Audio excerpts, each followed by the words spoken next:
This episode of pt3 has been brought to you by the mega awesome Tyrannosaurus resin kit. Why is it awesome? Because we love dinosaurs, that is why. Why is it super duper mega awesome? Because Tyrannosaurus, and because you want to let your friends know about the super duper natural awesomeness of Tyrannosaurus. Yes, you do want to let your friends know. To get your own resin kit of Tyrannosaurus Rex, please use one of the details given here in the description box or right here on the screen. Thank you very much and enjoy the episode. Talk to you later.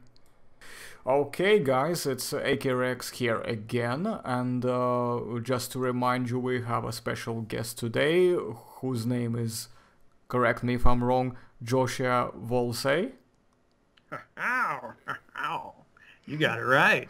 Yeah, I got it right this time because, damn it, I'm breaking the channel's tradition of butchering names, so you escape justice, Josh. You escape justice. So, this topic here, on a serious note, we're going to cover Hollywood and dinosaurs' portrayal in the media and the paleontological fan community in general.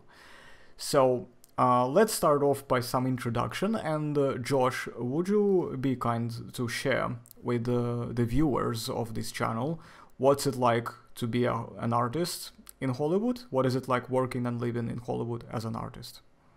Oh, yeah, no, that's, I can honestly say, without any giving too much away, that it is unlike no other job you will ever have. Those people who work in Hollywood can interpret that one way or the other.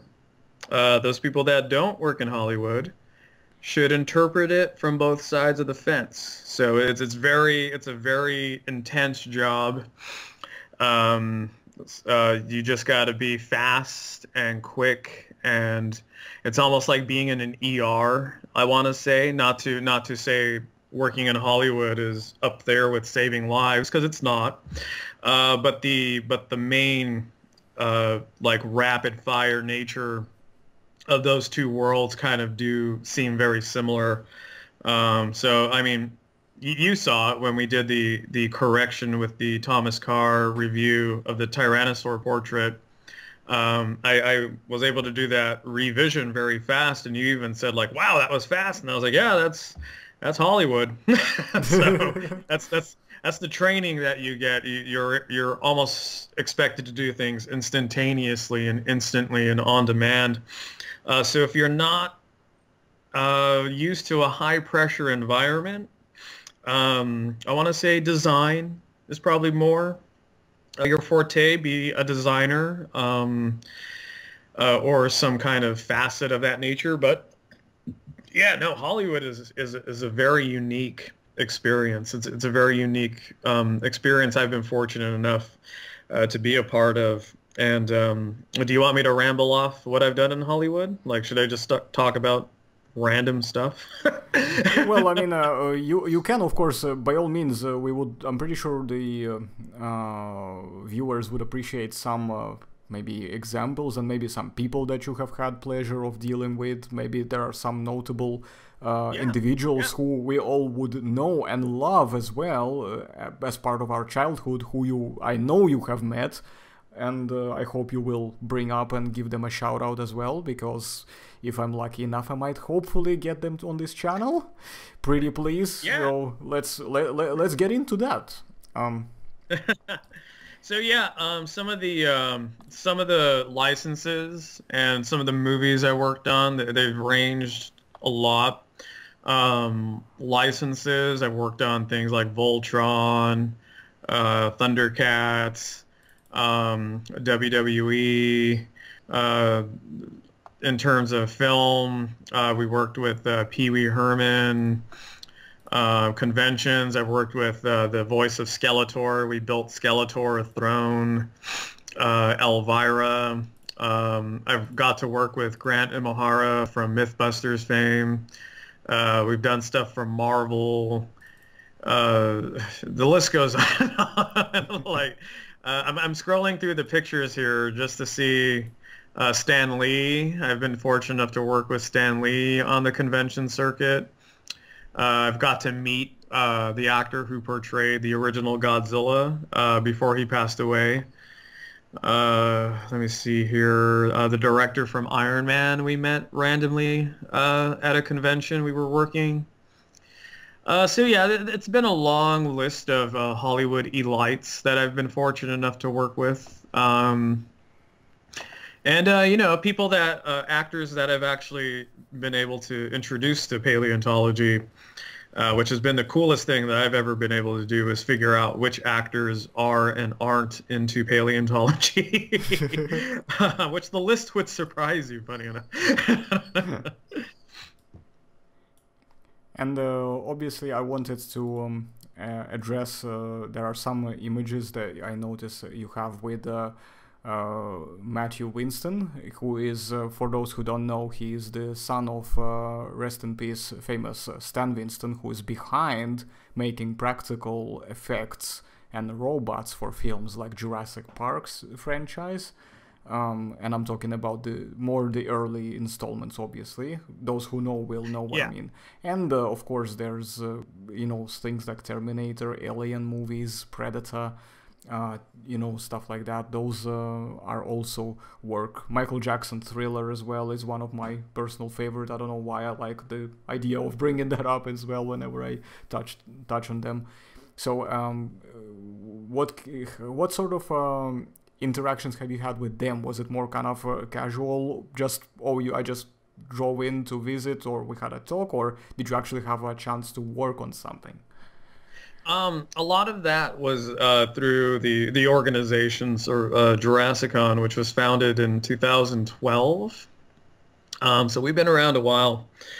But the photos you see of me with Matt Winston, and there's another guy in a couple of those photos whose name is Brent, and Brent was an extra on Jurassic World. So he was one of the scientists that you see with Dr. Wu, and then later on he's being attacked by a pterosaur, I think a Dimorphodon in particular, in one of the key pterosaur attack scene. And even then you have photos of other people that worked on Jurassic Park. So there's one photo of a shaggy man, kind of a Santa Claus beard, in front of a Jurassic Park Jeep, and he's holding the raptor head. And that's Craig Kenton, who's one of the original animatronic guys who worked on the Velociraptor animatronics for the first film. Yeah, I mean, a lot of those interactions you see are via the Jurassicon organization, which we were able to interview people like Lou Ferrigno, who's the original Hulk. And he's a huge fan of paleontology. There's photos of me and Eric Boardman interviewing Lou Ferrigno, and he's holding a saber cat skull and a Panthera atrox skull, which is the American lion. And then there's photos of me with Carolyn Monroe, who was originally a Bond girl. And we were fortunate to meet her at a convention, and we just started talking paleontology. So she's a paleontology fan, and I've even incorporated archaeology into the work we did with Elvira, because we did a museum for Elvira for a convention called Kamikaze Expo, who's now become Stan Lee's Los Angeles Comic-Con, I believe. It's a very long, drawn-out name, but Stan Lee's affiliated with it. And when we were doing the ruins for Elvira's museum, we associated things from archaeology. So they found a skull with a brick shoved into it.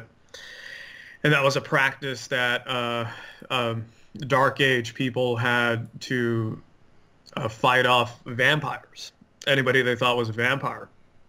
So if you find an archaeological dig with the skull with a brick shoved into the mouth or some kind of obstruction, odds are very good that you found a vampire grave, or rather what people interpreted to be a vampire grave at the time. So which is a common thing with me. I would work in anything archaeology or paleontology into a number of work that I've done with a lot of these groups. The biggest paleontology fan of all is, without a doubt, Morgan Fairchild.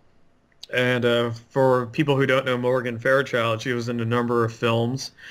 She's actually at the end of the Pee-wee movie, Pee-wee's Big Adventure. I got to work with Pee-wee, so that's fun how that came full circle. And she recently was the most recent thing that people most remember. She's from Friends, the TV show Friends. So Morgan Fairchild is Chandler Bing's mom, who dates Ross, who is a paleontologist on the show. So Morgan just found a way to make it all come back together. But yeah, me and Trevor worked with the La Brea Tar Pits to do very huge panel on just paleontology and archaeology. And there's photos of me and Morgan, and we're both holding skulls. And we're walking into the audience with these skulls. So Morgan would have these like fossil castings of American lions and whatnot. And she's close to like almost 2 feet away from people just watching this actress with fossil skulls attacking them with science. so, I'd say if there's a true origin to the founding of Jurassicon, it was through that panel that we did at Kamikaze Expo at the time with Morgan Fairchild, and that was back in 2011. So that was a whole year before we actually decided to even do a show, way back when. Cool stuff. I mean, obviously, lots of interesting individuals you brought up here, and some of them I recognize, specifically recognize, starting off with Caroline Munro, because isn't she the same person who was in 1 million years BC, by any chance? Or is it a different Caroline Munro? No, it was a different girl, but I believe it's a different girl, but she was in At the Earth's Core. Oh, At the Earth's Core, maybe, yeah. Yeah, which is a series of books that featured Doug McClure. Yeah. And Doug did a bunch of movies like The Land That Time Forgot and The People That Time Forgot. At the Earth's Core was one of the few movies he did with Peter Cushing.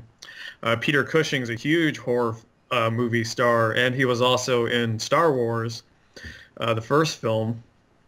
And I mean, she's an absolute doll to talk to. Me and her were talking fossils for like a good couple of minutes. And usually her handlers scooch people out of the way that, to help her sign autographs. But she would tell her handlers, like, no, let him stay. We're having a conversation. So we got to have a good hour-long conversation about paleontology. And she was kind enough to sign my poster that I had of At the Earth's Core. So it has the big drill machine and a picture of Doug and Carol and Peter Cushing right there. So yeah, she's an absolute sweetheart. And then another person that I forgot to mention, who's also into paleontology, is Ray Park, who's also from Star Wars. He played Darth Maul, so the most famous Star Wars villain that didn't get enough screen time in that franchise, because everybody argues that character should have just stood in the franchise. And I agree, because Ray Park is a great guy. And then he was also in X-Men, so he played Toad. He was in Heroes, the show Heroes. And there's a photo of fossils that I gave him after we were talking paleontology. And then there's a picture of me and Ray fighting. And the weapons we're fighting with are actually castings of saber-tooth teeth. So saber cat teeth from the Smilodon fatalis specimens that we have at the tar pits. So I have one of those teeth. Ray has the other tooth. And we both have a picture of us fighting with those teeth. And he's another great guy to talk paleontology with. So yeah, I mean, I'd say those are the big paleontology buffs so far that I've met in Hollywood are the Hulk, Darth Maul, Carolyn Monroe, and Morgan Fairchild. So you've just given me a very nice potential list of people I would want to talk paleo with. Yeah.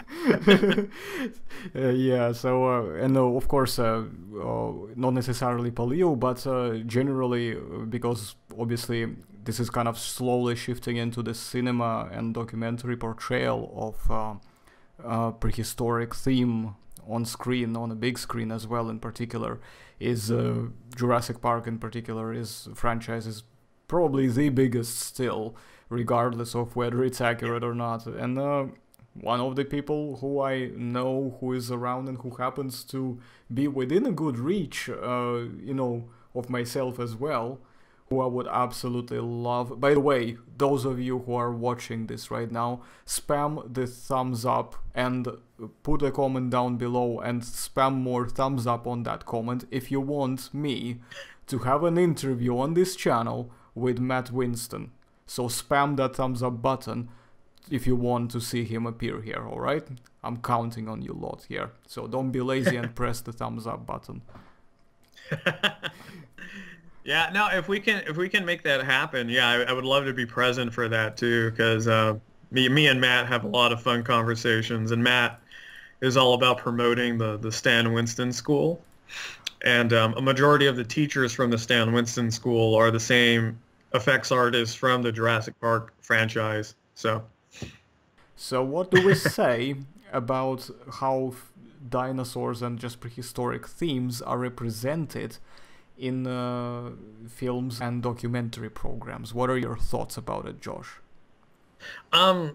There's two camps that you just have to understand when you're working on a Hollywood production, and then when you're working on a documentary. And this will probably bleed over into the bonus content, so I'll probably repeat this at some point. But when you're working on a documentary, your goal is scientific accuracy, or at least scientific ballpark, because there's some documentaries that have trouble getting even scientific accuracy right. And then when you're working on a Hollywood movie, your goal is just entertainment. Like, your goal is to fill seats, people have a good time. So if there is an inkling of scientific accuracy that is able to get shoehorned into a Hollywood movie, that in itself is a small miracle. Because, no, that's it, because people, for all the arguments about, movies and what their portrayal of dinosaurs in cinema, people tend to forget that the movies are movies. They're there to entertain. If they can educate you in some way, then that's just a super bonus round that they got right, but that is not their definitive purpose. Their purpose is to entertain. And so those entertainment factors are going to be very heavy in terms of how they choose to portray their dinosaurs, or what theory they choose to hone in on. And the theories that they hone in on are normally because it serves the plot of a movie in some way, if they even choose to address a theory at all. If you get any scientific theory in a movie, it's good luck. I mean, you're already getting more than what you should expect from that movie. So yeah, I mean, I'd say, it can be broken down further into those factors. Not so much dinosaurs in documentaries in Hollywood, but more so much science in documentaries and movies. And I think I had this argument before with a few people from our group that the last great generation to depict science concepts in actual science fiction or sci-fi was probably the Michael Crichton era during the 90s, because if you look at the themes Michael Crichton was trying to portray via entertainment in his books or in his TV shows, they can be summed up in, like, Twister. The summary of Twister is tornadoes are cool, and so is meteorology. And they give this kind of like window into storm chasers, which are an actual thing. Congo. Biology is cool, and exploring the jungle is dangerous. And they gave a window into a real thing, which was primatology. And they were able to teach gorillas how to do sign language and communicate with people. Sphere, which is a very underknown book, but same concepts. Particle physics and time is cool, check out what's cool, what's possible when we make a time machine in a more realistic avenue. And then Jurassic Park, same thing. Paleontology and dinosaurs are cool. And sure enough, when Jurassic Park came out, there was a huge boost in both dinosaurs and the field of paleontology. I actually know a lot of paleontologists that initially were rekindled in paleontology because of Jurassic Park. So in terms of the Hollywood being able to do that, Crichton was the master at it because every subject he picked was science orientated, and the movies were all about showing how cool science was. Versus now, it's just whatever shock value is there, like whatever social niches, or they get a bunch of unknown people and they shove them off into space and they stick them in a rocket. And the science isn't there anymore. It's more just like loosey-goosey science fiction that's kind of been there. So yeah, I mean, in those cases, yes. You know, you got to take what you can get from Hollywood when they approach a subject, any science subject, including dinosaurs. Yeah, I can pretty much subscribe under everything, I guess. There's really no... I mean, of course you can see there's like some sides who critique it from a more strict point of view, and it can be argued whether it's fair or not. Although it's, regardless of whether it's fair or not or correctly applied, it's still entertaining. For example, I was extremely entertained as well of how mercilessly Dr. Tom Carr ripped apart the Jurassic Park T.rex during our creature review bonus part of the session, because that was just brutal, and he was still being nice. Like, I can tell he was being nice. I mean, if he wanted to go on full on savage mode, he would have just absolutely ripped it to shreds. I mean, he still did, but like, I was actually surprised that he didn't go the full blast, you know, full volume there, because Yeah. he like really you remember when we asked him what was the verdict? One word. He said, yeah, we're cooking a steak. There we go. That was his response. Yeah, no, I'd say, there's a point where you can't project scientific scrutiny to something that's obviously not meant to be taken as a documentary in terms of a film like Jurassic Park. Even then, Jurassic Park did do a lot for paleontology because, and it's something I'm sure we'll touch up later if we ever get Matt on here, about the legacy of that franchise pre-Jurassic World. That what they were doing was implementing a lot of concepts that weren't really touched up on at the time, including like the concept of warm-bloodedness, having dinosaurs as active animals that ran and leaped and swam.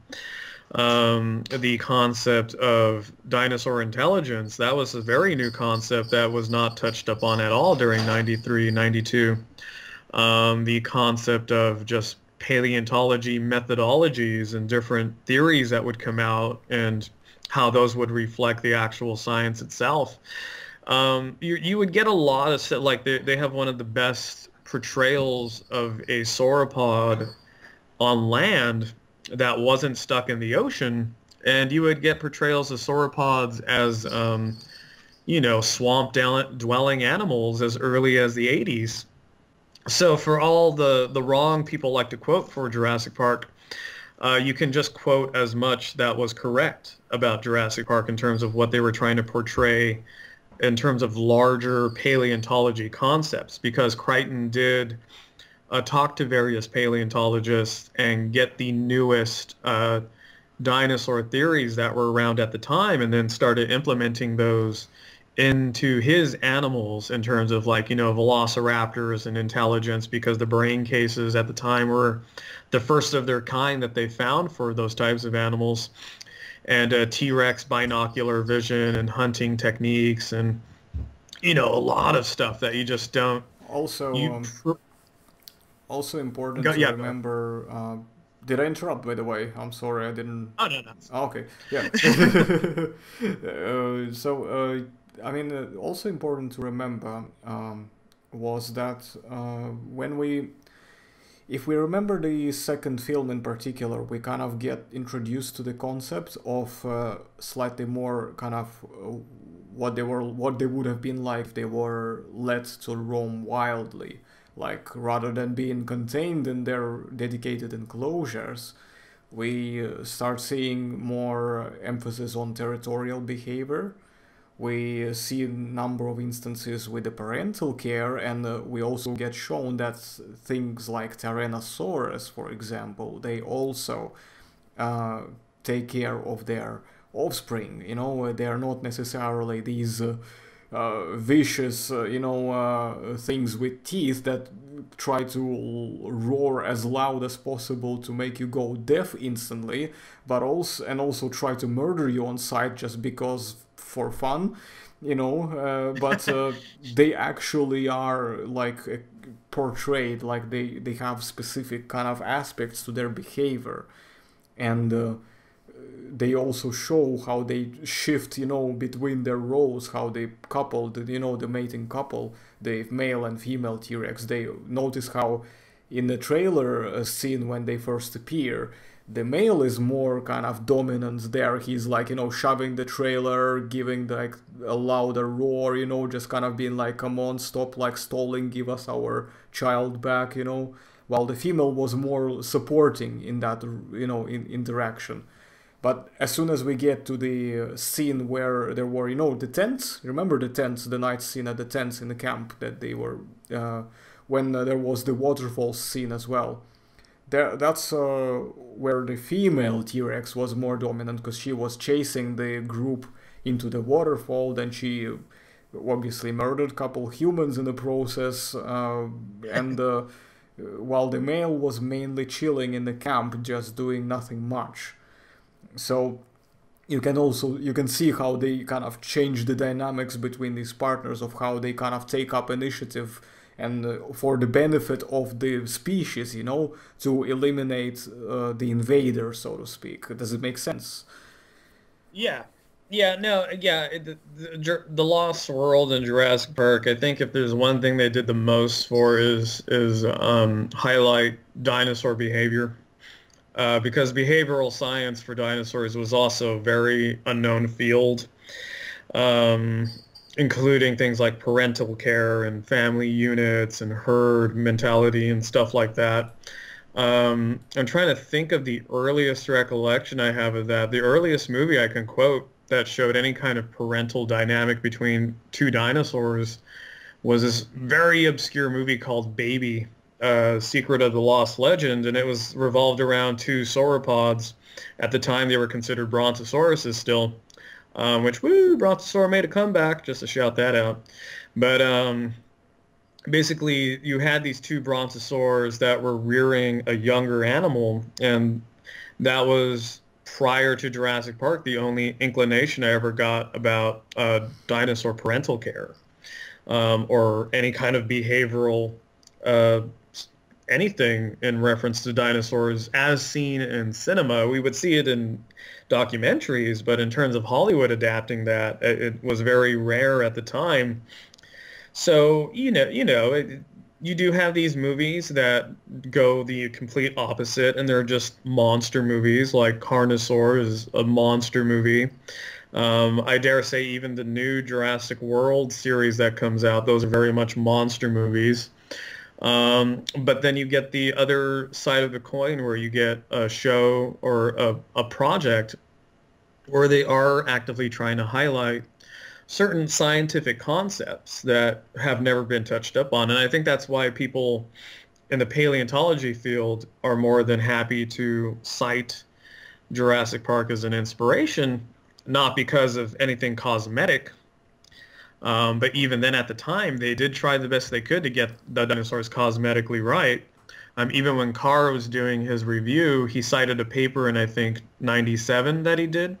And the development for Jurassic Park was happening in like 89, if not earlier. So there's a significant time gap where Hollywood is going to get it just scientific enough, but where we as paleo artists are subjected to change the look of a dinosaur thanks to current scientific finds, Hollywood is not so inclined to do that because they don't have to. They already did more than enough in terms of science by trying to get it as close as they could from the early 90s. But if you get a theory from 2000 or 2003, Hollywood is not obligated to do that. They are not a documentary.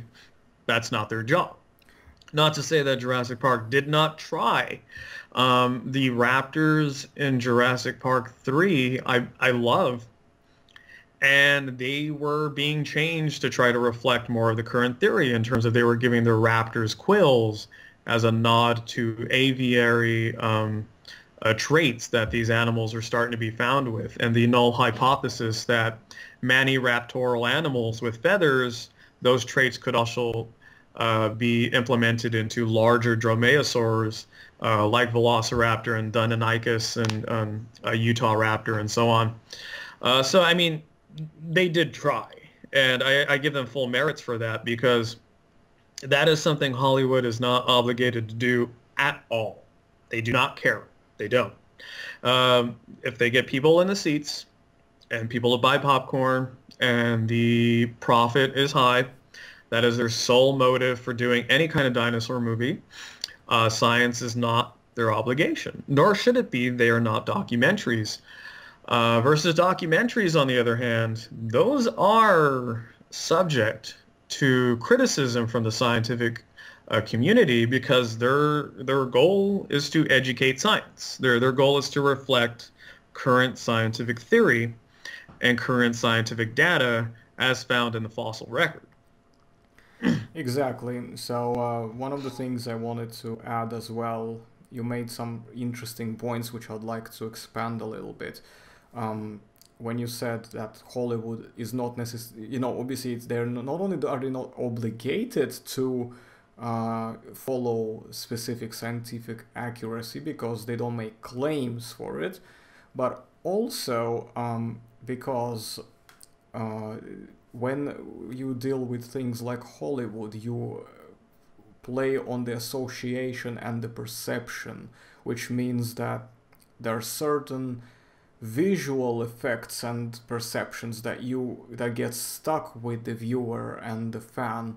And for example, you can't just redesign Darth Vader's suit, even if it's by modern standards already considered to be completely implausible and inaccurate because it just wouldn't work. Well, back then it considered that it would have worked because it's part of the branding, and it's one of the challenges and constraints, if anything, that Hollywood, in my opinion, faces, where they are risking quite a lot about losing their audience and losing the impact and the touch that the franchise originally had. Now, my main issues that I would have said that Jurassic World installments could have done, and if they were to do it, they should have done it from day one. Not from this upcoming sequel, but they should have done it from 2015. That's what I mean. Is they could have, for example, changed the quote-unquote broken wrists and still kept the same design. They could have blended and made the fenestrays not shrink-wrapped, but proper, and it would have still maintained design. And they could have fixed their nostrils on the theropod specifically, as in Whitmer et al. 2001, and they could have still maintained the design.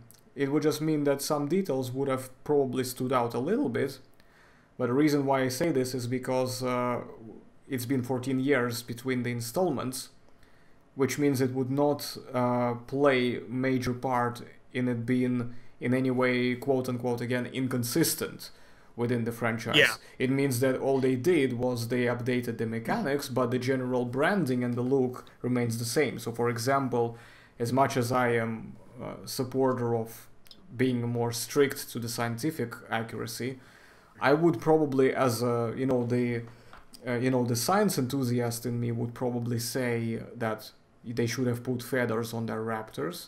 However, the let's just say the businessman and the Hollywood sort of side of the aspect would say that would not be a good move, because it would ruin the brand that's already existing, because it means that they are no longer consistent with what the brand has established.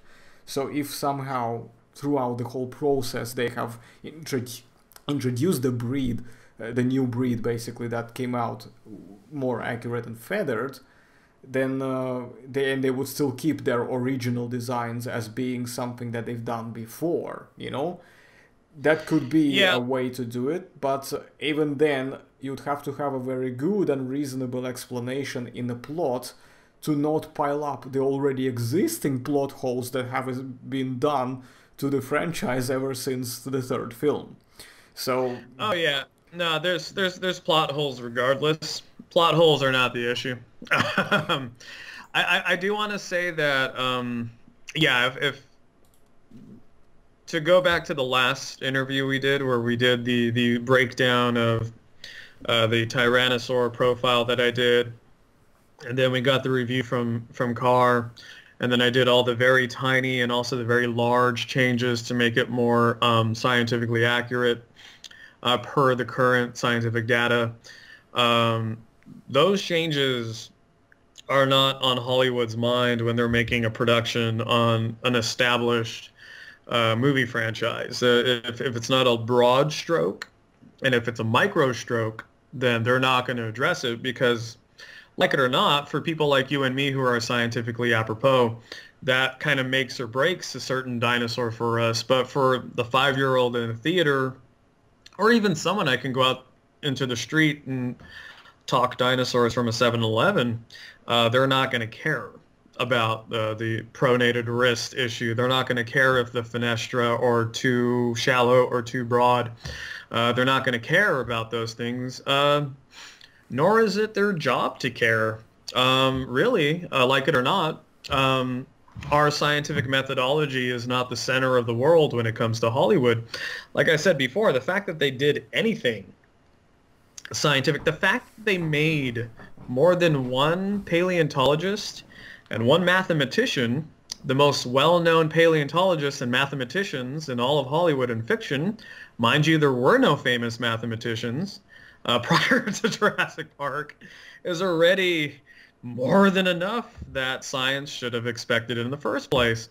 Prior to Dr. Grant, Ellie Sattler, Sarah Harding, I think the only other famous paleontologist in fiction was Professor Challenger. And if somebody out there who knows who Professor Challenger is on YouTube, hey, it's gold star. I can add to that list literature as well. There's from The Lost World, if you're bringing up The Lost World, there's actually quite a nice adaptation. Again, it obviously derails a little bit in quite a number of instances from the novel, because of the difference of when the novel was being made, and it was probably just written differently, and even the novel has been slightly rewritten and adjusted with the content just to fit the more kind of modern perception, which gets done quite frequently. And I mean, it still maintains the context, I believe, but it's just that obviously the details get adjusted from time to time. And what I did was they really done an amazing job at bringing this atmosphere onto the screen. It was 2001, done by BBC. And in fact, I believe that the same team either partially or even mainly got involved into making some of the physical effects as well for the dinosaurs, because they have Allosaurus featuring as the so-called carnivorous dinosaur protagonist of the this film. And it's absolutely stunning. I wouldn't say it's really accurate. There's many things about it that are not accurate to an Allosaurus, but it's really gorgeous and it looks absolutely stunning. And how they were done, because they combined the idea of how to do CGI, how to do the animatronics and the live action. They've got great actors playing Professor Challenger, Lord John Roxton the Hunter. Professor Summerlee, by the way, is another paleontologist, I believe, who was featured because him and Challenger were always having these arguments all the time, debates, so to speak, Yeah. when they disagreed on certain points. And because Yeah, I mean, right there is a good point. They made something as interesting as debate, scientific debate, uh, Hollywood material, which, yeah, Hollywood, again, they don't do. exactly, it's a big So, breakthrough that they actually addressed this, and I gotta compliment British cinema, I guess, on this part, because they did kind of try to address this point, like how there was this part where Challenger goes to Summerlee about, they were arguing between how Iguanodon was mainly moving around. Summerlee was arguing that they were moving on twos. Challenger was saying that they moved on fours. And in the movie, they showed them how that they were moving on fours, as was the more modern reconstruction of Iguanodon at the time as well. And even now, that they weren't yeah, moving upright, they were moving parallel on fours. So yeah. then he goes to Summerlee, he's like, you know, like, see this, Summerlee? They moved on fours, and then he's like, but I'm pretty sure they were supposed to move on two, and, like, word, basically, like, Yeah. they addressed it, which is interesting. Yeah, yeah. No, they do the same thing in The Lost World. Sarah Harding's Yeah, character and the character they had who's representing Robert Backer. He's a characterization of Robert Backer. I think he's first introduced when the Pachycephalosaur rams its head into the vehicle. And there's like a whole scene where him and Harding just go back and forth through Tyrannosaur behavioral patterns and the fenestra and the olfaculty, and how far can a Tyrannosaur smell? And yeah, the moral of the story is that that if you took that out of the movie, it would not affect the movie.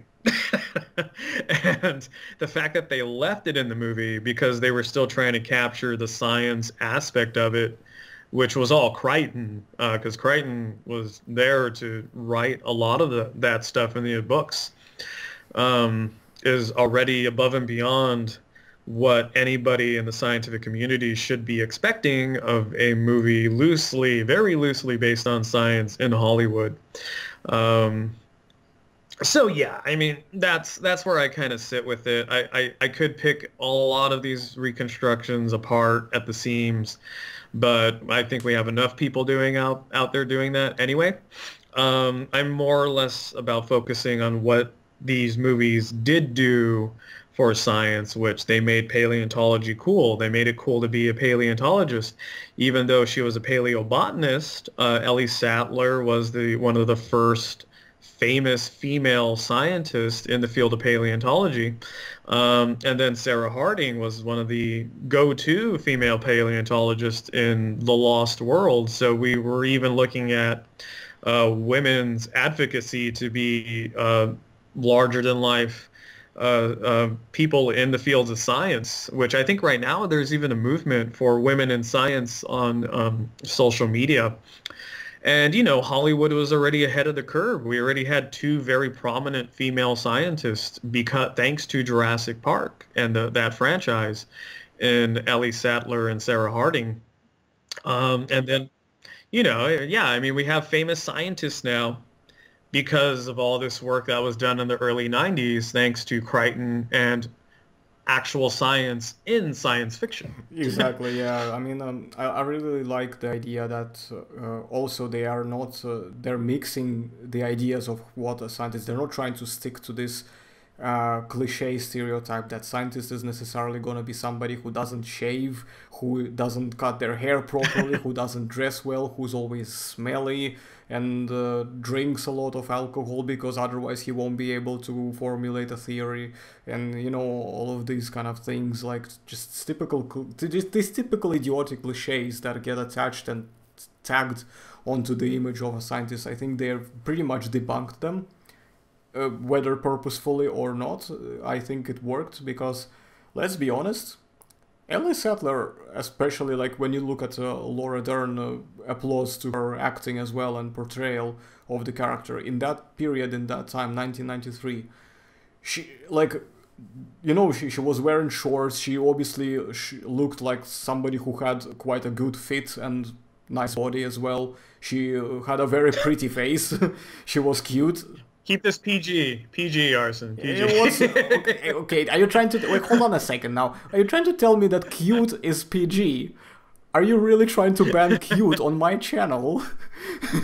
No, I'm trying to make sure we don't go too far into the But short shorts. you were doing this whole. Oh, come on, let's do this actually. Remember this scene that Malcolm was flirting with her, both on a plane and also in a car when he was trying to demonstrate. Yeah, you know what? By the way, that water trick totally works. It works. But make sure you get whoever you're flirting with their consent, because it's a very dangerous gray area. I just how you get a consent? Very simple. You ask for permission. You just go, hey, is that okay if I do this? And she's like, yeah, go for it. Yeah. There you go. You got the consent. Yeah. Dripping water, man. Yeah, it does. I need to try this actually. But yeah, no, I mean, not only that, but yeah, the thing is, women empowerment in science, you also got to look at what Ellie Sattler was doing. She wasn't just there in short shorts, which they didn't throw Ellie Sattler in shorts. May I? I think I know which one. It's is that the one where Malcolm goes, that's one big pile of shit? Sorry. No. Not even that one. But that's a good point. But no, I mean, they picked those clothes because that's what zoologists were wearing in the 90s, was khaki shorts and tied off button shirts, and that's field work at the time. But the thing is, they didn't keep Allie in this kind of like, hey, here's this pretty girl scientist on display. She was actively doing stuff in the movie. She was researching Triceratops. She was rescuing people from the T.rex. She was outrunning raptors. She was doing stuff that you expect of an action hero, side by side with Alan Grant. And she even outperformed Ian Malcolm, who got taken out when he was trying to save the kids from the T.rex during the flare scene. So you have a correlation for women action hero and woman scientist in this one film, and then you get that same correlation in The Lost World, because then you have Sarah Harding that takes it up to 11. She goes to the island with nobody. Yep. She didn't even tell anyone. She just went there. She does this whole man versus wild moment, and like, hey, there's animals, cool. Meet you there, guys, and they find her on the island. And it's interesting how she kind of just goes about it, like, she's like, oh, look, like, because they're like massive, and it's like a Stegosaurus can totally just flatten you in one freaking shot. Yeah. It can just one-shot you, like blink of an eye. And she goes like, oh my god, this is awesome, look at these guys, like... Yeah, no, she's there to kind of like Malcolm takes the back seat and is kind of like the worried person in that relationship, and not Ellie, but Sarah is the one that is taking the taking the wheel. Has ironically more of the testosterone in that dynamic, because she's the one that's like she's bringing the baby T-rex to the house, and Malcolm is kind of the mom because he has to look after his daughter, and he's like, honey, what did you bring home? A baby T-rex. Okay. Well, he wasn't okay with it. He was actually quite not okay with it, because yeah he was absolutely he was absolutely wrecked at that scene, though. I remember that reaction. That was one of the best scenes in that film, is when he realized what the hell did she just do. He was like, this whole, like, you could read WTF on his forehead in that scene, when he just realized what she brought in there and what consequences it will have when the parents come looking for it. And they did, and when they did, his face was like, oh my goodness, mommy's very angry. That's when he got the phrase out. And it's funny because as many steps back as people like to quote The Lost World in terms of not being superior to the original Jurassic Park, It made a lot of steps forward in terms of establishing women in science and in just action movies. I mean, This was actually the one of those just periods when we first started getting the idea of female characters being able to do something other than just being a decoration there, basically. yeah, yeah, Because no, there's one exactly. thing when you're Um, trying to just like push an agenda, which is not something which should be done because agendas are generally toxic. But if you're looking at just generally the idea that just because somebody, like we're not basically we're getting away from this cliche of, you know, action man hero. We were just looking at action hero, and both a girl or a boy or a man or a woman can be the action hero. So we kind of look at it not as action man, read the difference between the words, yeah, but action hero as a more of an umbrella term now. yeah, and I mean, thinking about just again Crichton's movie work in totality, you see this kind of repeating theme of strong scientific action woman, Twister, which he penned.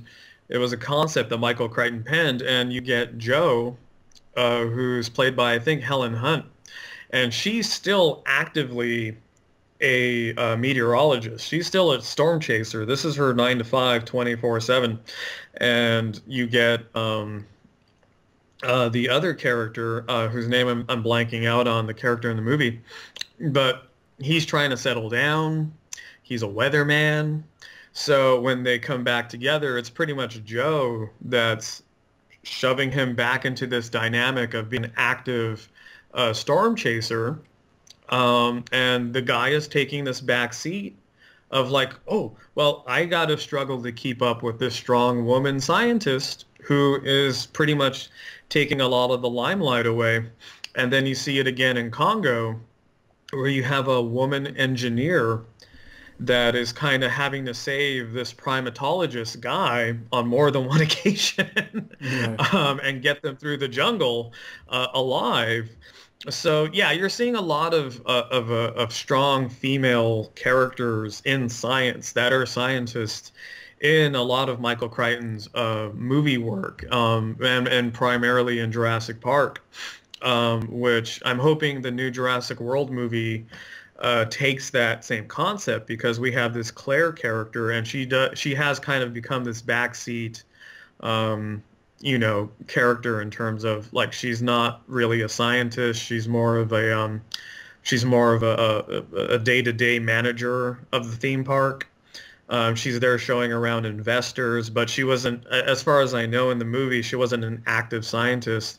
And it was very much Owen's character that was kind of like shooting guns and getting people around. And finally, at the end, she kind of has this moment where she's like, release the T.rex. And that's her moment to Release shine. the Kraken.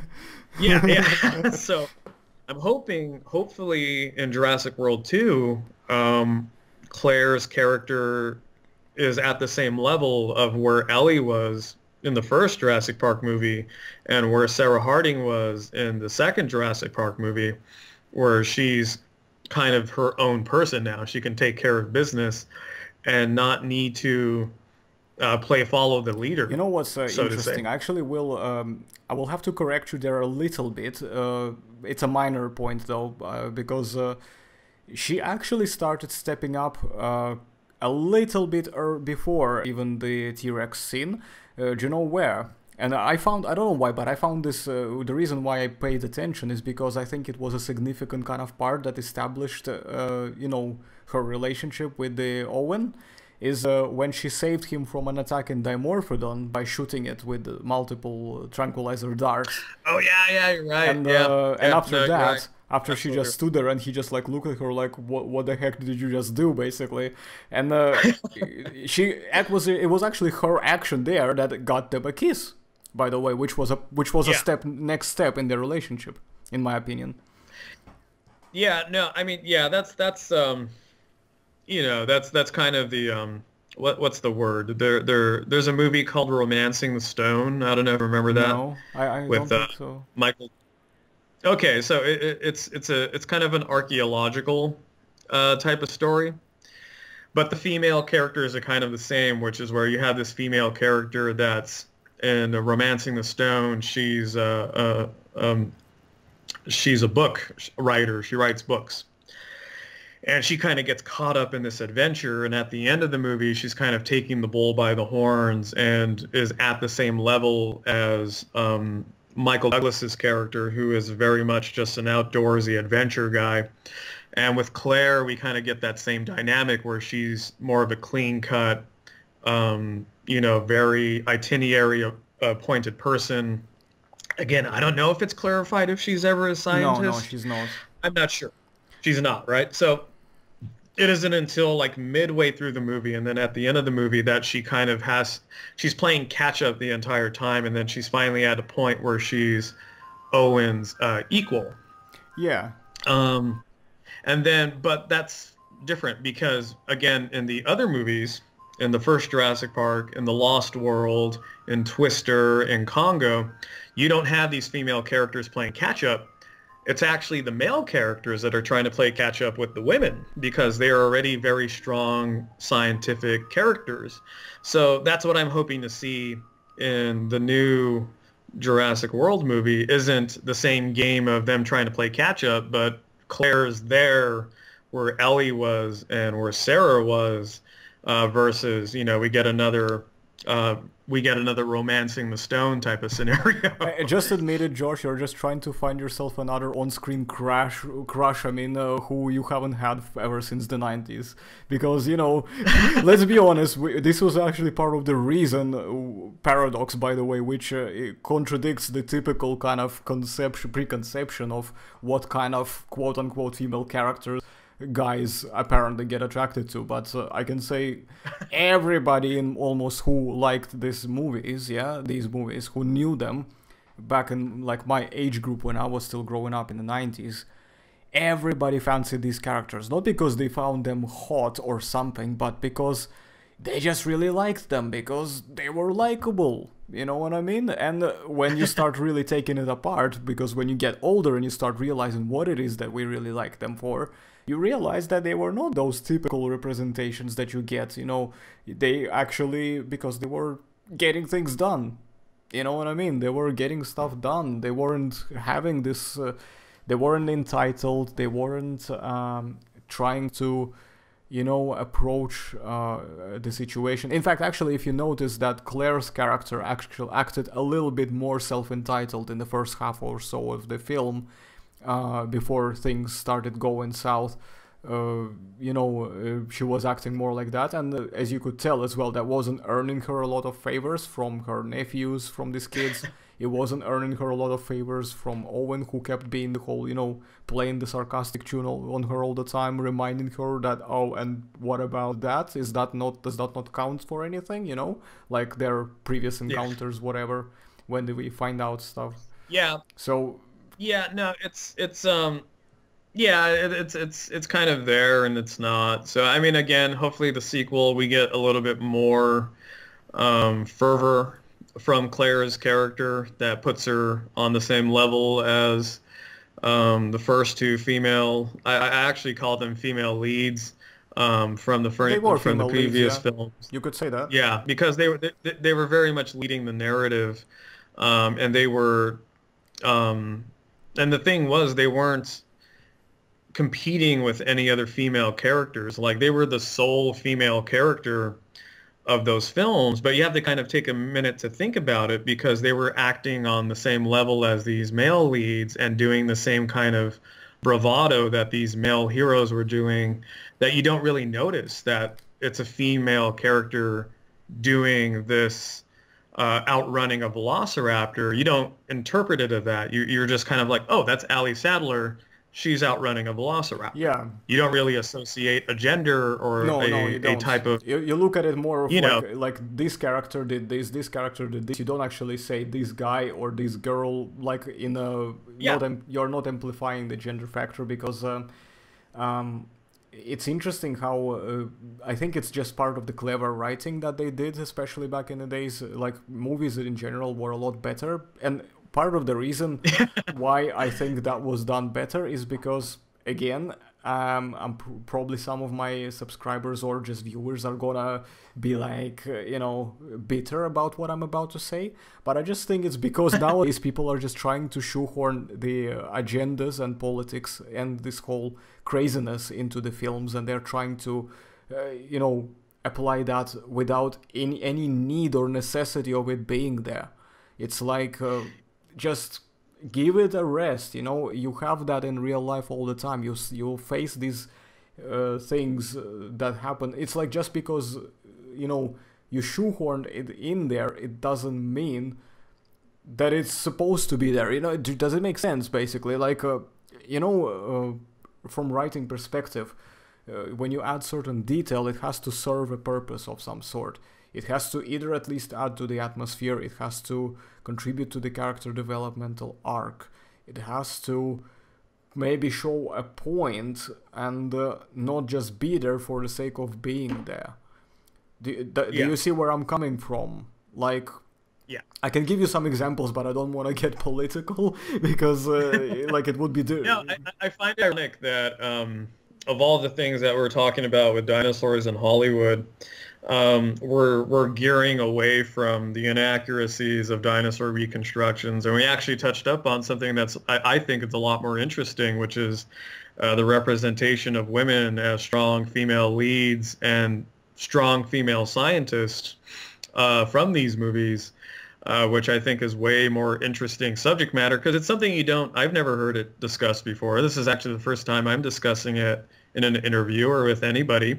And I will say that when we did Dino Fest for the Natural History Museum, there was pretty much almost a 50-50 percentile of both boys and girls that were showing interest in the sciences and paleontology. And I love that. I love that because then you're not being hung up on what is the boys, what's the word? What is the male operative behavioral so-and-so, and what should girls be really doing in science? They're all being treated as equals in this scientific field, and I love it. I absolutely love it, to the point where I'm not even saying, oh, she's a girl and she's a paleontologist. I just say like, oh, hey, I know this person, she's a paleontologist, and it's a secondary thing. Well, like the she and the he are a secondary I think the point to the, like, when you brought up the audience that you faced, like, you noticed that there was a generally very balanced audience when you look at whether it's, and it's normal to do these statistics, because it's very interesting, because despite many people refusing to admit it, people think that equality in rights is like sameness, basically, which it's not, because psychologically girls and boys think differently, and they get attracted and interested in different things, and sometimes they are very similar, sometimes they're not. Like, for example, a classic example, when me and my sister were growing up, my sister had a collection of Barbie dolls and Kens, and you know what I was doing with them? I was playing Mortal Kombat with them and ripping off their heads. That's what I was doing. Yeah, now I've pulled off many a head off many a Barbie. There we go. When I was 10, I will openly admit that.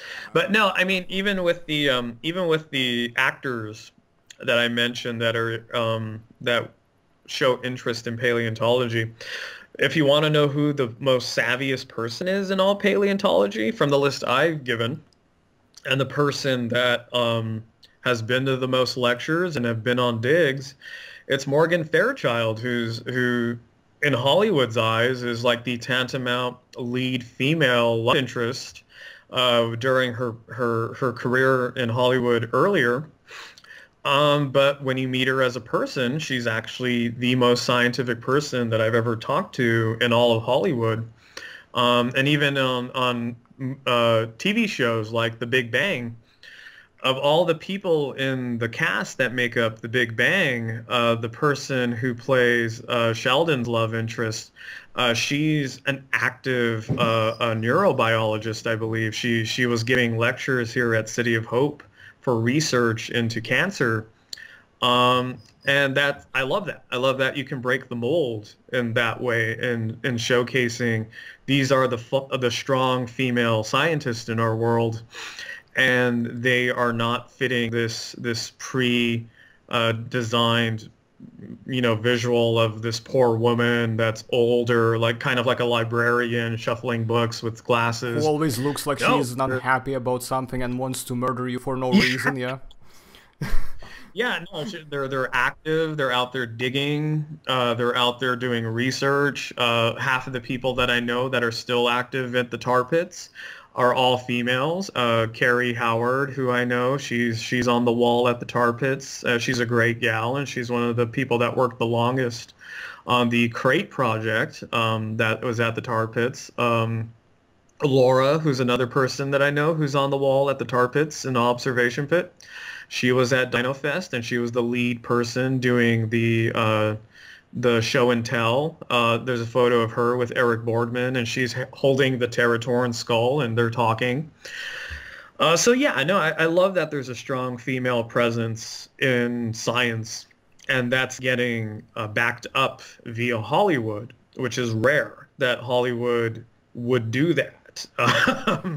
We're actually coming out of a huge scandal in Hollywood, not to get too political. Yeah, I heard lots of things about it as well. I mean, just to say that I think I know exactly what you're referring to without kind of getting too much into it, but yeah, because it's not the subject matter of this interview, but I mean to look at that happening now, and then to look at the leaps that these films were making during the 90s, and I think even Sigourney Weaver was portraying a famous primatologist, and that's a very well-known movie where she goes into the jungle, and she was one of the foremost primatologists that were doing research into gorillas.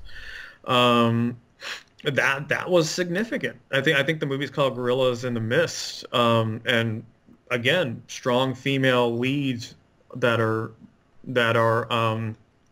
portraying strong female scientists that are also action movie material. Do you know what else I wanted to... yeah, do you know, dude, you just reminded me, I wanted to bring up as well the portrayal, because I'm kind of... I mean, I know we switched from the dinosaurs in media, just generally science in the media and the characters, which I think is interesting. I mean, I mean, obviously, those of you, the viewers who may want to skip ahead a little bit, feel free to do so, but I think this is a very important, and this might actually, in case you happen to be working on creative projects, you can sort of understand why is it important to note that you can make any character, regardless of the gender, make them interesting, and you can give them any kind of trope, regardless again of their gender. So it doesn't mean that just because they're male or female, they have to always stick to the same specific tropes that they are typically given, specifically in Hollywood, which in many cases, especially in the 90s,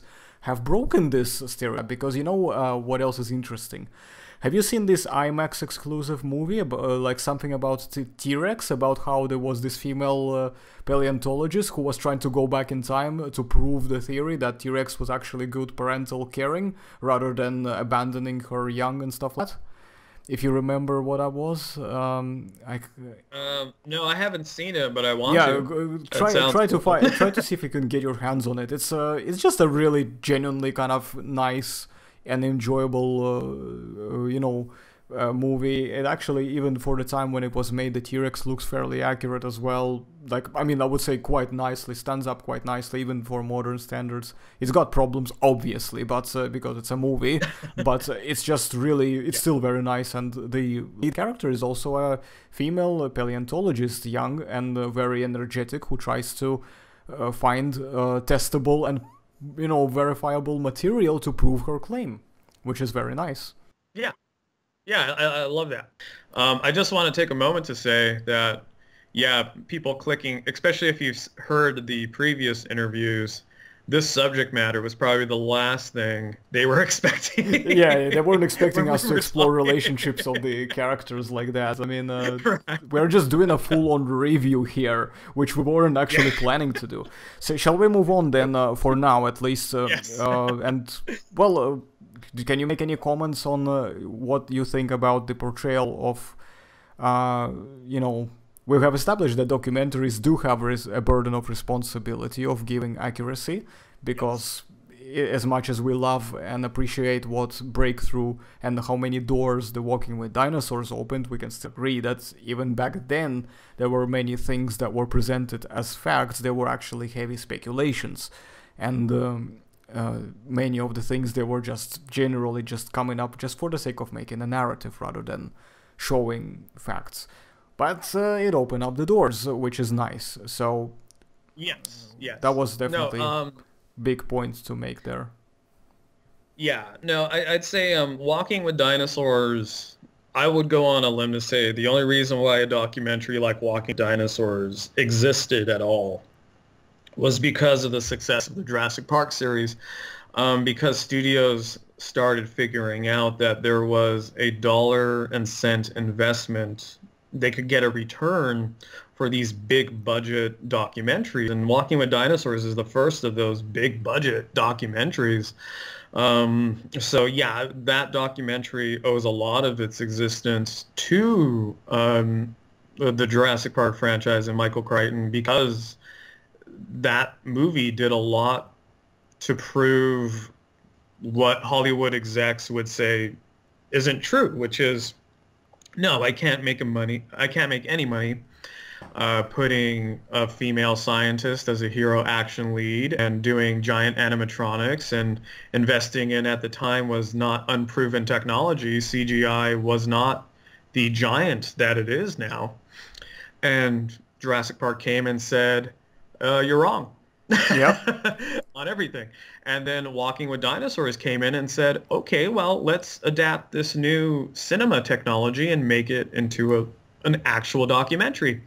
And they did. I think it's one of the first documentaries to heavily implement CGI technology and animation. And then they also tried to implement practical effects. There's a few shots where you can see puppets being used for the heads when they're interacting with real life elements. So yeah, no, there's a lot of groundbreaking stuff that came from Walking with Dinosaurs, but that in turn was because of the ground that was broken thanks to the Jurassic Park franchise and Crichton's rule of just making science cool. Crichton had a rule of just, if it was a scientific concept, how do we make it cool? You know, how do we make it trendy? How do we make it happening? How do we get these strong scientific characters and make them characters that the common man can believe in, but not so detached that people walking on the street can't relate to them in some way. And then we get the other documentaries which started coming out, and some of them are good at strong scientific analysis and, you know, highlighting theories or highlighting a new find and doing what they need to do, and some of them were terrible doing that. And I can't quote the terrible more than I can quote the good, just because I find it a good practice that if I watch something that is just that terrible, I just data dump it. Like, it just gets out of my head and I just forget about it. Have you like, have you watched by any chance When Dinosaurs Roamed America? It sounds familiar.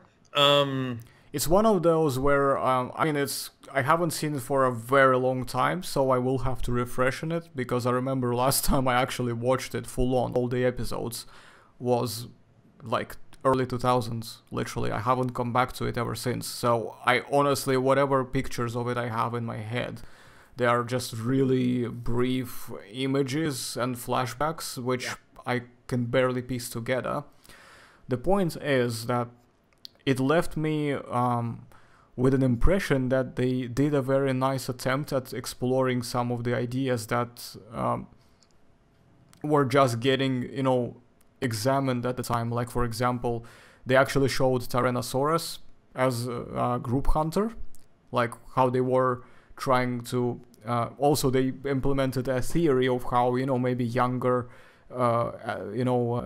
individuals would play slightly different roles in hunting, and older ones would also have their own roles.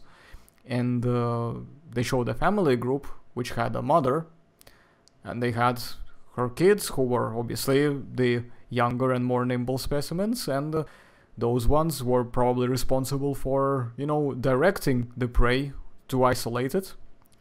And the mother basically came out of the ambush, so being more the ambush predator, charges in, lands her bite on target, because you have to get it right in there to hit it, and she gets the kill. And they all eat, which is wonderful. So it's just one of these, yeah, exactly. It's just one of those examples of the ideas. Like there's at least there's at least two theories here, which is the group hunting, you know, and the fact that they kind of stuck together rather than being all separate. So yeah, this is more kind of consistent with what Curry was proposing, as far as I remember. Dr. Curry was more in favor of this kind of idea. Yeah, no, I don't remember it that well. I can tell you the last 3 documentaries that were good, as far as I could tell. With overall just the data they were presenting and the models that they did via CG or sculptures. One was on Y-Rex, and ironically, I don't think that documentary touched base on any of the skin preservation. It was more just how did this T-Rex lose its tail. But it was one of the first documentaries where, you discover there was this T-Rex that was missing a tail. Yeah. Not from disarticulation, but because it was bitten off and it had healed over.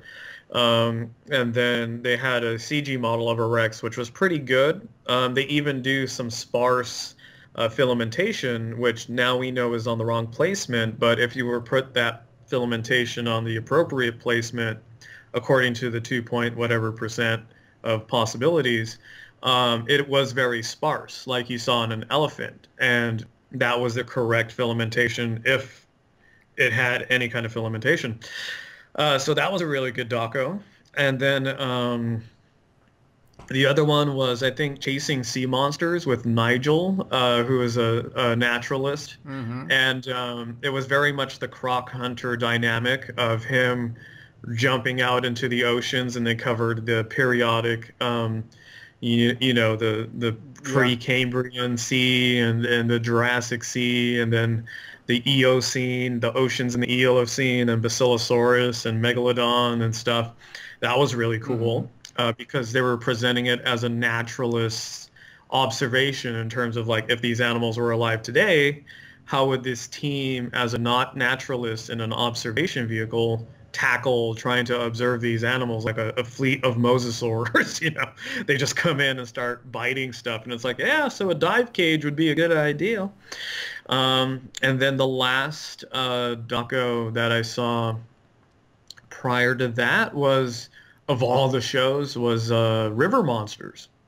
So River Monsters did this show where they showed the, I think, like 10 or 9 most dangerous sea animals. And there was some hit or miss there, but the series did a lot to show, like, animals you never heard of. So you started hearing about Helicoporon, which is the whorl tooth shark, and the mechanics behind how that tooth would work. And then you started hearing about Xenocanthus, which is the giant shark that I mentioned with the spike sticking out of its head. And that's the dinosaur that's attacking the Dimetrodon. And then you started hearing about a bunch of different animals. Dunkleostis, which doesn't get a lot of exposure, which I think should get a lot more exposure in dinosaur documentaries or just prehistoric animal documentaries. So that was another good one. Off the top of my head that I can recall now, which those are the top 3. There's probably more. I just can't think of them currently. I can actually say that the one you mentioned with Nigel, he did 2 more with actual dinosaurs as well, from this series, because it's part of the BBC's Walking With sort of specials. Okay. And the ones that he did was one called The Giant Claw. That's the one where he was expecting that Therizinosaurus was gonna be like this crazy badass theropod, like a predator, that is, actually, because it is still a theropod, but it's not a predator. And then he was surprised to find out that Therizinosaurus was not a predator, it was a plant eater. and Yeah. He also saw them facing off with Tarbosaurus as well. Then there was the Velociraptor and Protoceratops. There was the Mononychus, and Mononychus actually they showed it to have feathers as well, which was interesting. And this was actually the only time I recall, I think they actually introduced a feathered dinosaur in the Walking With series. They haven't had like a theropod dinosaur, from this series shown yet. This was, I think, the first and probably the only one they did. And and it's actually my favorite part. The other one is called The Land of Giants, where they show Argentinosaurus and Giganotosaurus. But obviously, like, it's a lot of emphasis on the sensation, quote unquote, because of this hype that was built around the fact that apparently, people used to think that Giganotosaurus was bigger than T.rex, but it's not. At most, they are about the same size, where they balance each other out at certain, kind of ceiling, so to speak, where, like, it's just the difference of the body plan. That's the only difference, because you have Giganotosaurus as an Allosauroid and Carcharodontosaurid in general. They are narrower in their body plan, and they also they stretch a little bit more. They are more lengthy, so to speak. Yeah, I was about to say, last I heard about that was, I like to call it Giganotosaurus versus Giganotosaurus. I vary, actually. Sometimes I call it a Giganotosaurus, sometimes I call it a Giganotosaurus. I don't know why, I just change it all the time. I summarize it as the Gigas, because Gigas is Latin for big. That's true, that's true, yeah, that makes sense. But the last I heard, Gigas and T.rex, Giganotosaurus was longer, but T.rex is still taller,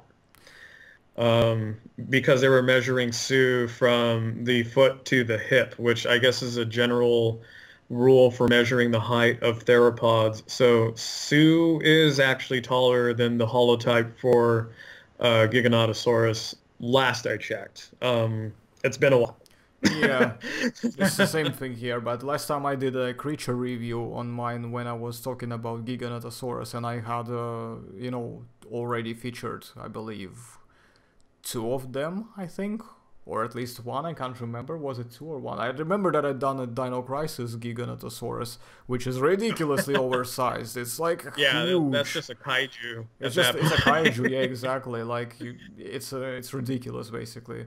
This thing is just enormous, and I remember that, my main focus was that when you compare these two, that when you look at the T.rex body plan, you'll notice that their growth is more, not lengthy, but they're more, like, their mass, they're wider, and their mass is concentrated in one area a lot more than it does in the body plan of a Carcharodontosaurid, which is interesting, because Carcharodontosauриds, if you look at them, they actually show a lot less variety in their body plans than Tyrannosaurida does, because in Tyrannosaurids you will notice the body plans do change quite a bit, and T.rex is like Dr. Thomas Carr, gonna quote him here as well. He said that T.rex is like a thing of its own already at that point, because of how different it is even from other more early period Tyrannosaurida examples.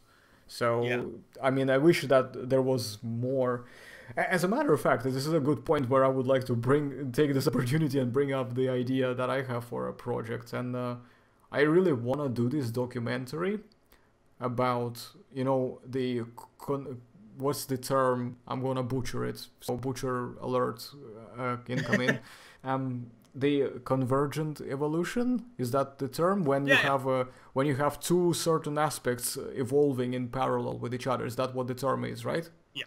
So, for example, what I like to do is, it just kind of flashed in my head like this all of a sudden, like I couldn't control it, because I had this idea that, how I'm also into like medieval arms and armor, and I thought, wait a second, but the same kind of idea of evolution of arms and armor is also happening in Mesozoic, because what you can see is that the predatory tools of destruction, the weapons, and the prey's armor in the forms of, starting off with, early like Celidosaurids, and then, going into Ankylosaurida and Stegosaurids in between there, and then we have Triceratops, all of these are like Ceratopsians and stuff.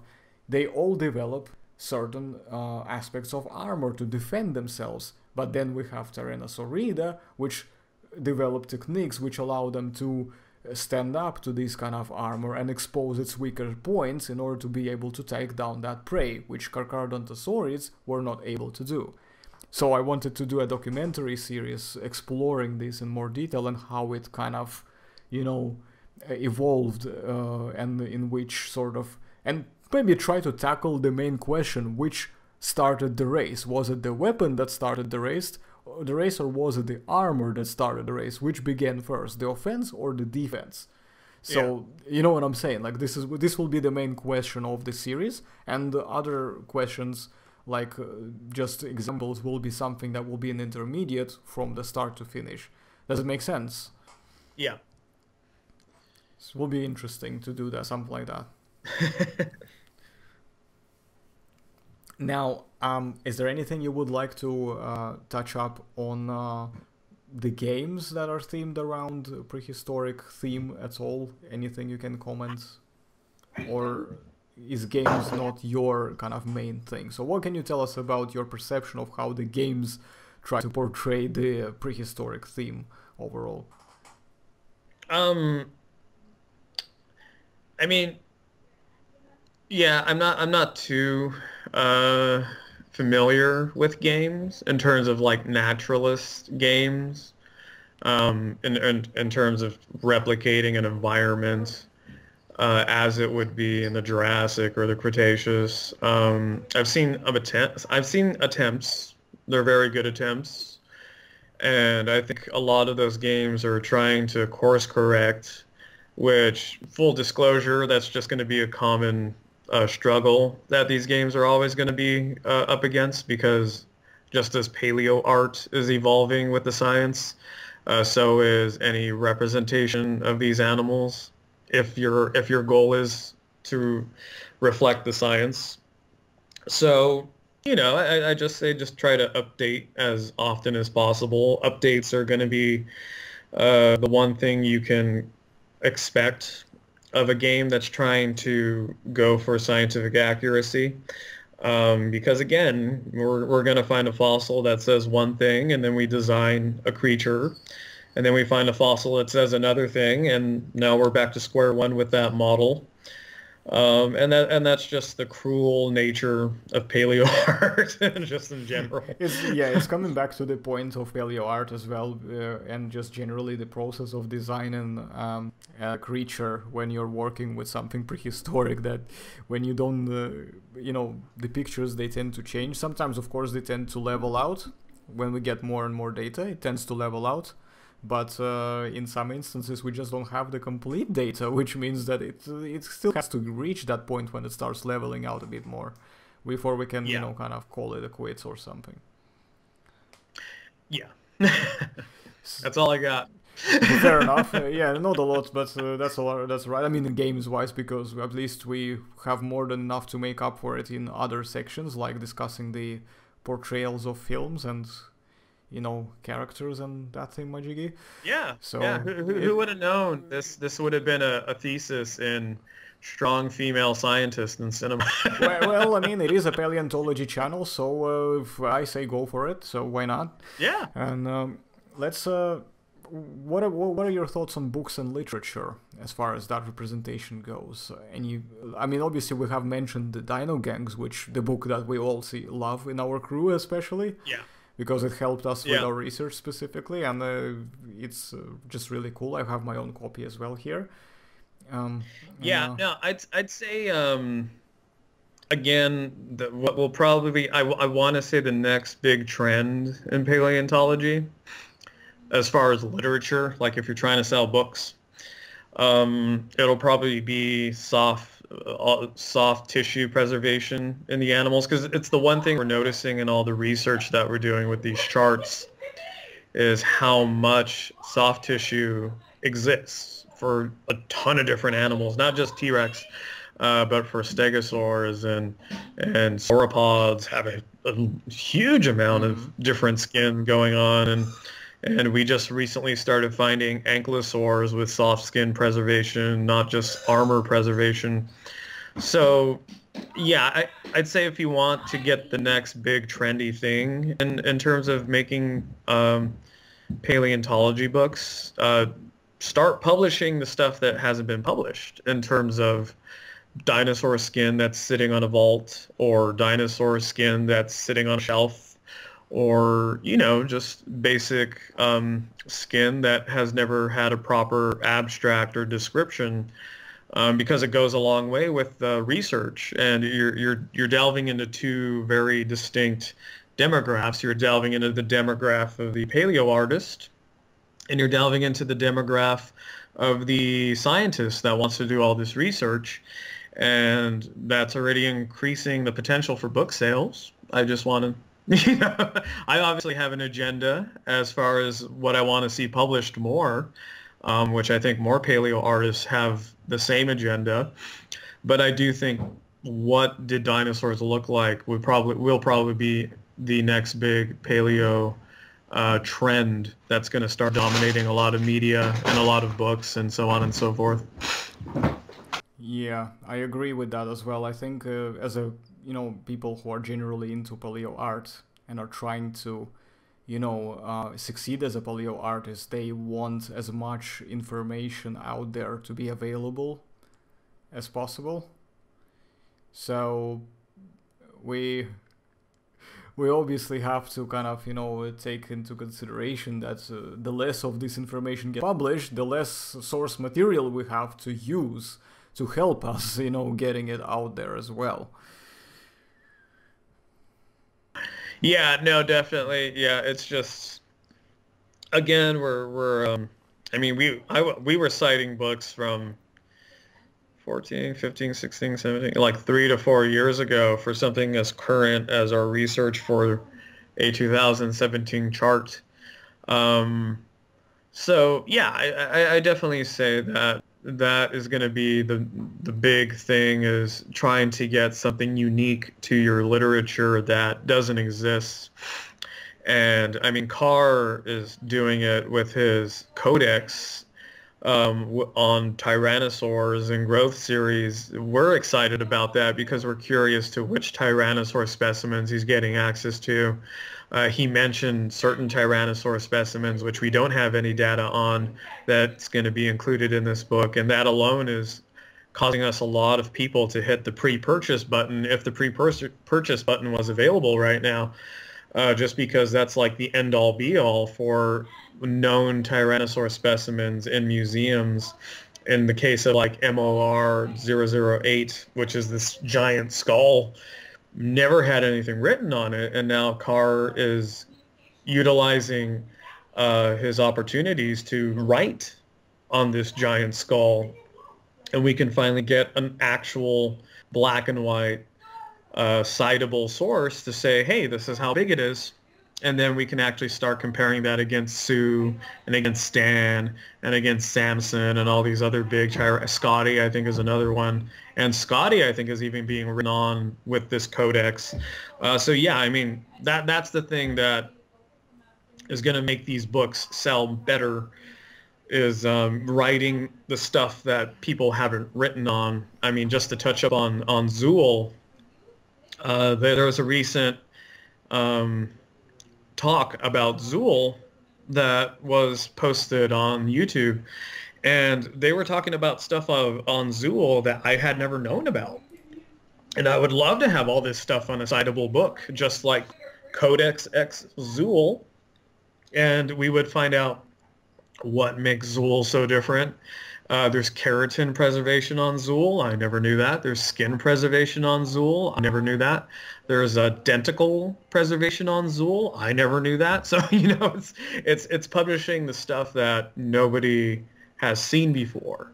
I think that's going to be the next big thing, especially when it has to deal with the big question What did dinosaurs look like? You know what's interesting? You listed all of these points about Zool, and well, I didn't know any of that either.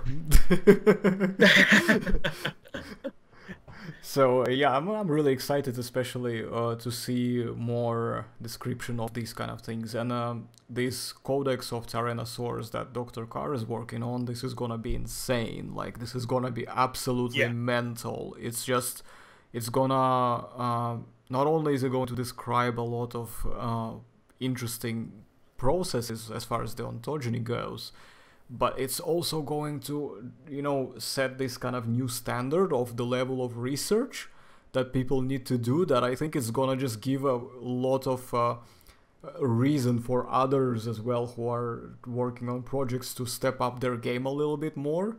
You know, it's like it's going to remind them, you know, of how science needs to be done. And this is basically what I think will be a good breakthrough for science. It's going to set a good example of what to do when you want to address scientific subjects and how to go about it. And the cool thing as well is that yes, we're gonna get lots of specimens included, and there's gonna be some issues addressed, such as whether the Nanotyrannus lanchensis is the valid genus, or whether or not the whole early theory of the robust versus gracile morphs actually is valid or not, and whether or, well, the theory can still be valid, and I'm just saying like whether or not there is any reason to believe that theory is truly representing the fact. And so he's gonna be touching up on all of these things. I mean, obviously, I can't really say much more. I mean, I can give some stuff, but it's no point because it's not published yet, and I would rather have it published so that I don't distort it in case I say something and then it turns out I was wrong. So I'm not gonna give into details. I'm just gonna say that it's going to address quite a good number of these questions which are brought up frequently. And being that also it was a bit of an interesting surprise to me to find out that apparently specimens CU and specimens Scotty are both they're not subadults, but like because they're already reached their, like, you know, full size generally speaking, but they are young adults, which means that they still haven't matured yet. It's like if you look at this swan, you know, there's the species mute swan. When they are fully mature, their feathering is completely white. Now, when you look at the younger ones, sometimes they already reach the adult size, the full size, but they still have gray feathers, which is the indication that they are still young. So it's the same thing that we are seeing on Sue and Scotty. They display their features on their skulls like slightly more pointy, so to speak, and in the embellished features compared to the older specimens, which get a little bit more rough and smoother overall than the sort of more exaggerated pointy kind of features of the young adults. So do you understand where I'm going with this? So that means that we are finding out some new things that haven't really been brought up much into the attention. One other thing that we're going to look at, and Dr. Carr has personally said that he wants to look at that as well. There was a specimen that was nicknamed Celeste, which was rumored to have been the C-Rex. The C-Rex, yeah, the C-Rex, yeah. The C-Rex apparently was rumored to be 10% larger than Sue. We cannot verify it because we don't have any real info on this specimen. But what we do know so far, at least if we trust what he says, is that it's a fragmental specimen. So what we also can say is that, well, it's definitely something that we hopefully can expect to be tested in more detail and verified, at least to say whether it's evening out with you or whether it's a good kind of premise to start forming maybe a theory that it might have been bigger and that there may be bigger specimens out there. So it's kind of a bit of everything, and even if it turns out that we don't have enough data to test it, it's just a good kind of shot at it, and just by the fact that we are starting to ask these questions, that's going to encourage more digging, and more digging means we're gonna find more skeletons in the closets. Yeah. Yeah, no, I'd say, yeah, I want to say, like, I mean, Carr hasn't even published the book yet, and it's already getting plugged, which is great, because when it does finally hit, I'm sure the people are going to jump on that particular piece. And then even a book as old as Curie's Dino Gangs, I mean, it's already, it's still valid today, just in terms of the research and the data it had that was invaluable with us. And then just to plug our nonsense, I mean, I'm utilizing Paleo World, and we're continuing our research into dinosaur skin. With right now we have T.rex and Tyrannosaurs. The next chart is Stegosaurs. The next chart after that is probably going to be the feathered impressions on these ornithomimids or Ornithosaurus. That's from the Shoehorn Formation. So these charts are also going through a lot of data to give people what they need in terms of, hey, if you want to draw dinosaurs, scientifically accurate dinosaurs, here's these charts and all these papers that you can look up on your own to get all this data. And here are the rough placements of the skin on these charts. It's like we're all actively doing what everybody wants, which is getting information out there that hasn't been very well publicized, or for some people they say it's been around forever, but it's been given no limelight. People, the scrolls to Alexandria were around forever, but they do nobody any good if they're buried in 10 tons of ruins. Yeah. So this is roughly what we're doing here, is we're digging up the scrolls of Alexandria and presenting them to the world finally. And now people can get answers to the question of, what did dinosaurs look like? The other issue I wanted to address, to kind of touch up on probably the final subject of this section, and that is if we don't somehow manage to remember some other tangents that will be relevant to the topic, because sometimes things just come up and they just become relevant. So what do you think about how there is, quite frequently you see that there's like a tribal group mentality, kind of tribalism thing going on in the community of Paleo. So what are your thoughts about that, and what can you comment on this part? I mean, everybody has their tribes. I want to say the tribes aren't reflective of the science. I want to say it's more reflective of just the bad, the way those tribes have been treating the other people, like the bad habits in terms of like name calling and shoehorning and labeling. In some cases, going out and looking for the fight. So the tribalism in general is not a reflection of the science, because even beyond paleontology, the concept of tribalism has been addressed in a lot of different avenues and a lot of different podcasts from a lot of different people. So it's something that's just innate within our human nature to associate ourselves with a tribe or a pack. I like actually using the pack mentality, because it's just more of a naturalist way to associate it, versus a tribe is more of, it's a human thing. But in terms of talking science and biology and paleontology, we can reference it as this pack mentality as well.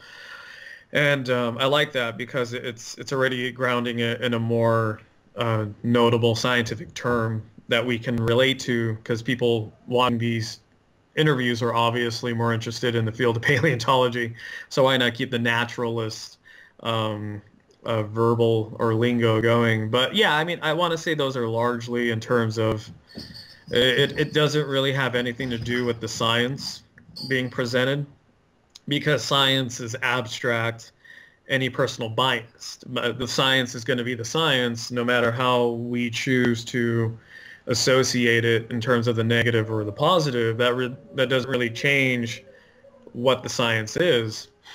Um, I don't know if you caught that, but when I started talking about pack mentality, the dogs are howling outside. Yeah, So, I so my two huskies outside heard that we were talking about pack mentality.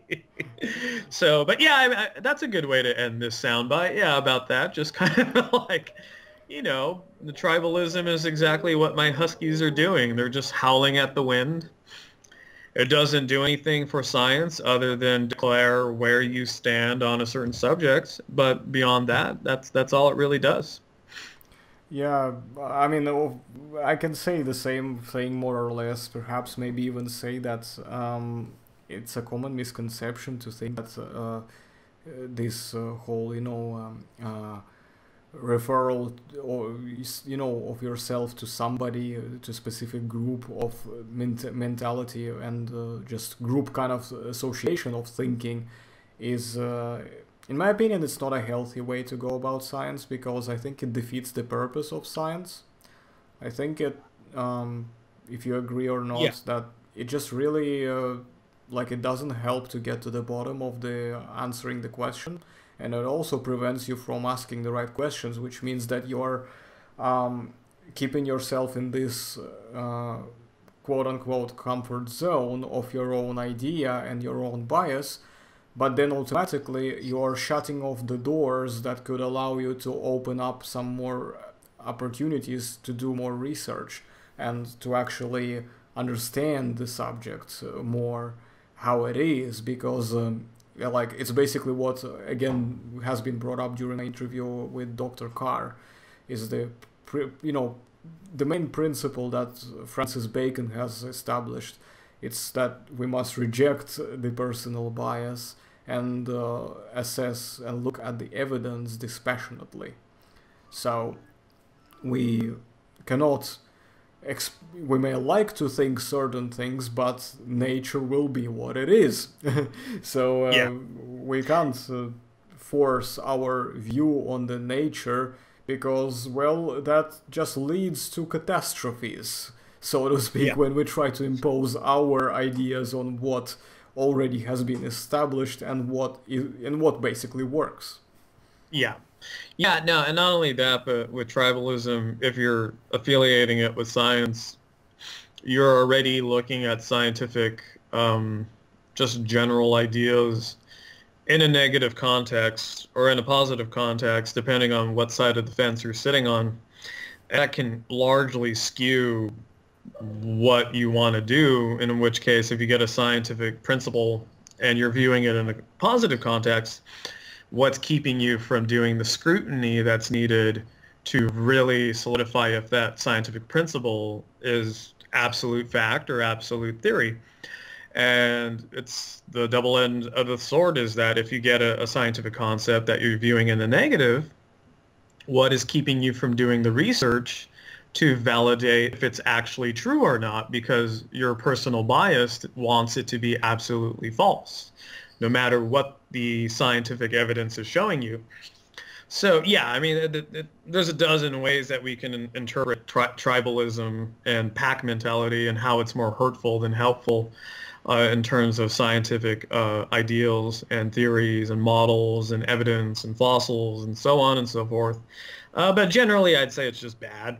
Like if Yeah, you want a yep, one-word answer, it's just absolutely, bad. yep. If one word answer is just absolutely bad. I would say absolute rubbish, because we basically, we just fail to really do what science is meant to be doing. Because it means that if we are going to be avoiding, the subject of, the elephant, if we're going to try to avoid the elephant in the room, and instead of basically applying equal scrutiny to all points and just basically performing what every single scientist does, and just what the foundation of the science principles are based on is applying equal scrutiny to all points in order to allow only those that stand up to survive. because in a way you're basically trying to apply some of the general principles of natural selection to the points of view, which means that if they have strong, defenses, such as if you have, even if you don't have specific direct physical evidence, but there is enough material that can give you a good defensible hypothesis to work with, then but although of course the physical evidence always gives a more more strength to the hypothesis, which makes it even more defensible. So it means that then it defeats the purpose. If you're basically saying that I believe this no matter what, you're also defeating the science by putting into what you believe versus what the facts are telling you. Yeah. And we also know that beliefs are choices. They're not facts. They don't represent facts. So there's these points that are important to address, that when you are automatically trying to shoehorn the idea that I don't believe that, I believe this, it means that you're trying to, introduce the so-called quote-unquote faith into the equation. But faith is a choice. Faith is not a fact or what is, represented by certain points. It may turn out to be true that what you believe is true, but if you don't use the factual empirical evidence, then it is what it is. It's just belief. It's not fact. The point is as well that by trying to automatically shoehorn the stance that I believe this no matter what, it means we're automatically putting ourselves in a constrained kind of position where we no longer welcome the real evidence. So that means that we no longer apply equal scrutiny. Do you understand where I'm coming from? That it's important to remember that we have to apply equal scrutiny to all points, including our own, in order to not defeat the purpose of why are we asking the question in the first place. Like, are we asking the question because we want the answer to be what we wanted to hear? Or are we asking the question because we just want to know the truth? Yeah. Yeah, no, that's exactly it. I'd say that's all we can really say on it. Yeah, I think we pretty much nailed everything here. And I hope that the viewers have found these 2 hours of this session very useful. I mean, this part of the session very useful. And yeah, we can pretty much wrap this one up and look forward to the final part, which is going to be our bonus content, and in the tradition of this channel, the creature review. So viewers of the t.rex channel, please stay tuned for the last and final bonus content part with Joshua Ballze. And until then, I'll see you later. Ow, ow, ow.